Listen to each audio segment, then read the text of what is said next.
Hi friends, Odisha వచ్చాం friends. కుంటూ వెళ్తుంటే దారిలో వెంకటేశ్వర స్వామి టెంపుల్ కనిపించింది. నడుచుకుంటా ముందుకైతే సాగాం. ఒడిస్సాలో నైట్ విజన్ ఎట్లా ఉంటుందో చూద్దాం అలా నడుచుకుంటా ఇంకా ఎదురుకెళ్తా ఉన్నాం. అక్కడికి వెళ్ళిన తర్వాత తెలిసింది, కొద్దిగా ఆకలిగా అనిపించింది. హోటల్ ఎక్కడ కనిపిస్తుందా అని అటు ఇటు చూసాం. చూడగా అలా వెళ్తుండగా ఒక చోట హోటల్ కాకొచ్చింది. టిఫిన్ చాలా బాగుంటుంది సార్ అన్నాడు. సరే బాగుంటుంది అన్నాడు కదా అని 2 దోశలు ఆర్డర్ ఇచ్చాం. తిన్న తర్వాత తెలిసింది ఇంకెప్పుడు తినకూడదు. సరే ఒడిస్సా ఫస్ట్ టైం వచ్చాం కదా అలా చూసుకుంటూ ఎదురుగా వెళ్దాం. ఇంకా అలా చూసుకుంటూ మేము ఇద్దరు నడుచుకుంటూ వెళ్ళాం.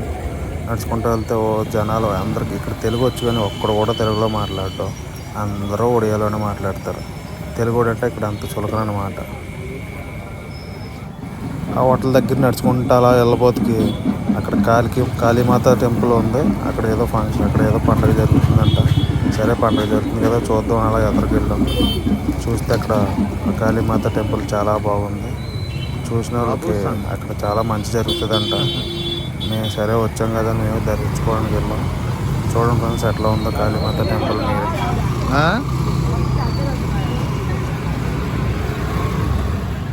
మీరు ఇదిగో కాళీమాత టెంపుల్. ఈ తల్లిని దర్శించిన వాళ్ళకి అందరికి మంచి జరుగుతుందంట. జై కాళీమాత.